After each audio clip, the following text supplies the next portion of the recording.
Listen, all I'm going to say up front is that I'm a fan of snakes, all right? When I was young, I used to watch Animal Planet a lot, and I used to think snakes were fascinating. I thought they had cool anatomies, thought they had cool features, thought they were just cool creatures overall, all right? The only snake that I never liked in my life was my ex-girlfriend, Felicia. And you all know why the reason I don't like her. Well, if you don't know, all right? You all know why I don't own certain Goosebumps books right now, like certain GYGs? It's because she took it, man. She ran off with it. And she cheated on me with a dude from the circus. Now, granted, listen, I know that I can't juggle. I know that I can't pull out rabbits from my shoes, all right? And maybe I can't tame tigers. But you know what? I'm sitting here reviewing Goosebumps books in front of a bunch of 30-year-olds and nostalgic adults that have no life. All right, maybe it made sense why she left me. Anyway, point is that I like most snakes, right? But in regards to this Goosebumps Horrorland book, I'm not a fan. This was a pretty disappointing read, and that is none other than Welcome to Camp Slither, all right? This is the second Goosebumps Horrorland book that I managed to read. Now, granted, I am a lot of books ahead of my reviews. All right, I like staying ahead. I have read some good Horrorland books, but right now, this sort of has been a very disappointing series up until now, right? I read Little Shop of Hamsters, and it was a fun little read.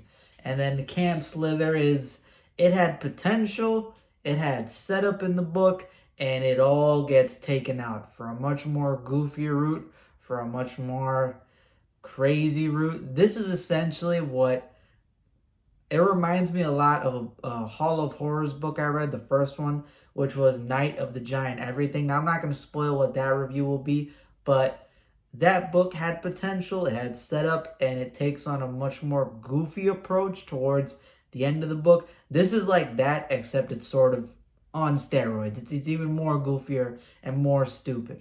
So this is a pretty disappointing read, if I had to say so. So Horrorland's not off to a good start. Obviously, I still have to read more Horrorland books. The main thing that's holding me back right now is that a lot of the Horrorland books, especially like the first 10 books, are sequels. So I have to wait till I get through those series and then I can read the Horrorland books. So it's just a matter of waiting, right?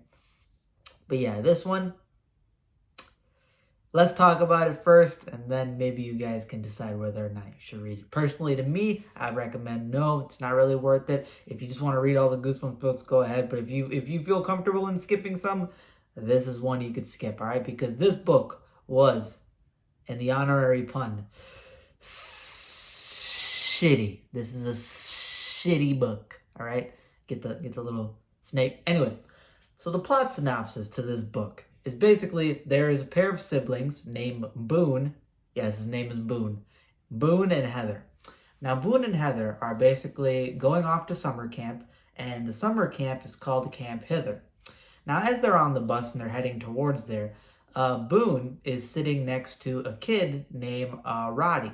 Now, Roddy's reading a manga book, and he's basically sort of this little kid, sort of nerdy looking, hunched over, kind of to himself. And as they start sparking up conversation, basically Roddy talks about the rumors involving Camp Hither. And you can tell he's sort of like a scaredy cat character. He's very gullible, very naive, very innocent, sort of gets scared easily. And he talks about how there are rumors involving why Camp Hither is nicknamed Camp Slither. And it's because of the amount of snakes that are surrounding the woods, the snakes that are all throughout camp, and there's even a legend of this giant snake, this like 30-foot, I don't know, anaconda-sized, reticulated python-sized. If you know, you know. That's a very big snake. This huge snake that's in the lake called Serpo. And the story is that Serpo, when kids would go down to that lake during the summer camp, basically some of them would get dragged down into the watery depths and never be seen again. And it was assumed that Serpo was the one that constricted them and then ate them, all before none of the camp counselors even knew what happened, right? These kids just magically disappeared. So this is a very scary setup to the camp, surrounded by snakes. Got this giant monster snake. And obviously Boone and his sister Heather don't believe it, right? They're very dismissive. They're like, yeah, there's stories. And Roddy's a very scaredy cat sort of kid, so they don't really buy into it. And then they get to the actual camp once they arrive there, and they meet a guy named Dr. Crawler. And Dr. Crawler is basically leading this entire summer camp, Camp Hither. And they notice right away that he has snakes on his shirt, and each of the cabins in the Camp Hither are named after snakes. So you have the Cottonmouth cabin, you have the Diamondback cabin, the Copperhead cabin. You have all these different snakes named for the different cabins that are going on. So it's sort of on the nose as to maybe these rumors have something to them. And they get assigned, a camp counselor. They speak with them, try to get as much information. Roddy's off to a rough start. He gets scared easily, spooked easily. And Roddy right away starts asking about these, urban legends. Like, hey, are the legends about this camp true? Is there a serpent? Do you see snakes around here? And the camp counselors are very dismissive. They're like, those are just rumors. Don't worry about them. They don't have any validity to them. Should always trust when people say that in horror fiction, right? When they're very dismissive, like, oh, that doesn't happen. That doesn't happen. Yo, look away from these snakes real quick. Hey, those are rubber. Don't worry about those. Don't worry. Hey, look away. Hey, look away. Don't look at that. Very dismissive as usual with horror fiction. And what ends up happening is they start noticing weird stuff going on aside from the whole like snake themes that are in the camp. They have to put on this orange sunscreen onto their bodies to protect them from the insects and sun. Obviously, it's like that kind of stuff. Nurse recommends it, and as Boone puts it on his arm, he waits, and his skin starts looking scaly, and he thinks he's tripping. He's like, "Oh, there's no way my skin is changed. Like, it's a sunscreen, right? It's supposed to protect." I didn't get sunburned yet. This is a weird sunburn, if anything. So he freaks out, but then he sort of doesn't, it goes away. He thinks he's hallucinating. He's like, all right, maybe I'm tripping. Maybe it's getting to me. And then eventually, as they continue on through the camp, right, one day Roddy goes on a hike. And then Roddy doesn't come back. And the counselors basically describe how Roddy couldn't take the camp anymore. He was really scared of everything, and then he left, right? His parents picked him up. So Boone and Heather, Heather sort of like, all right, but Boone's sort of like weird about it, right? And they share bunks with these two other siblings, I think. So he feels sort of weird about that. He's like, I don't know why Roddy would leave. I mean, I get it, but it sort of seems way too abrupt. So one night, him and Heather go out and start exploring the woods and stuff, trying to see if they can find out some secrets, because they hear this super loud hissing noise, right? They hear this extremely loud hissing noise at night by the lake. So they go out to explore. They're freaked out. They stumble upon this abandoned looking cabin, or this house that's up on a hill. And as at nighttime, the moon lights out, they go up to this cabin, open it up, and there are hundreds of mice piled up in a room that they discover, and they get trapped there. So they're like, oh man, are these used to feed Serpo? Is the Serpo thing real? Is this a food supply for that snake?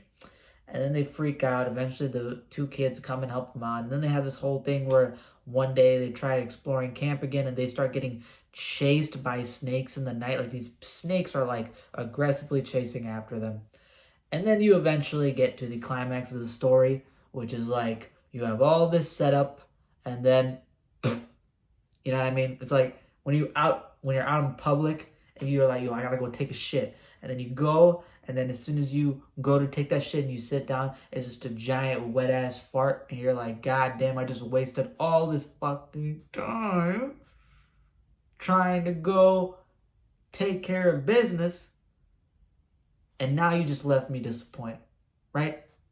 Just left you disappointed, right? Now, this is not, let me clarify, there's two types, right? This is the whole thing where, you expect to fart and then you shart yourself. No, this is just like, you thought it was going to be good. You thought it, or you thought it had setup at least.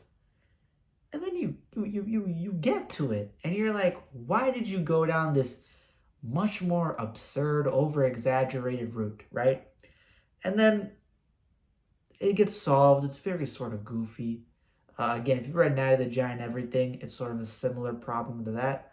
But this one's more. I would say it's more. And then you get to the ending, and the ending is like, kind of corny, a little bit of a nod. That's something I forgot, by the way.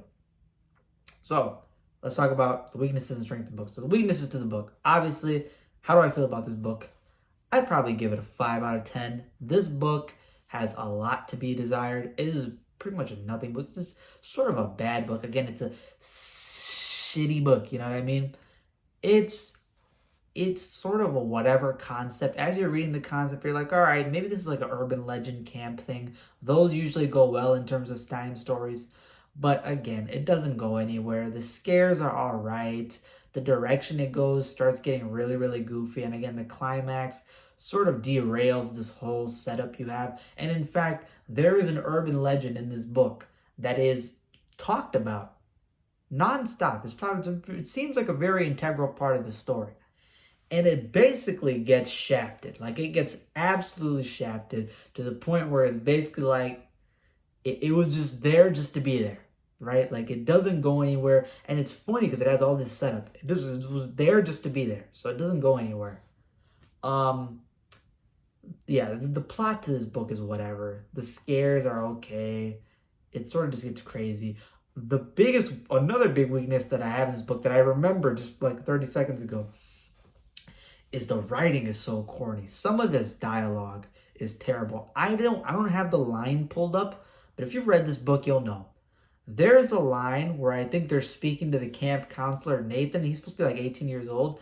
And he says something, I forgot what he said, but he said something along the lines of like, yo, what's up, dog? What up, man? Yo, kid. Like, it's like that kind of thing where he's like, yo, what up, kid? What's up, fellow kid? Yo, what's good, dog? Yo, what's poppin'? And I was reading that sentence and I was like, what, Stein, do you think this is how 18-year-olds sound? Like, it was such corny dialogue and writing. I wish I had it pulled up. I wish I had it off the top of my head. I'm not going to go looking for it right now. But it was such a corny line that if you guys read this book, you'll know what I'm talking about.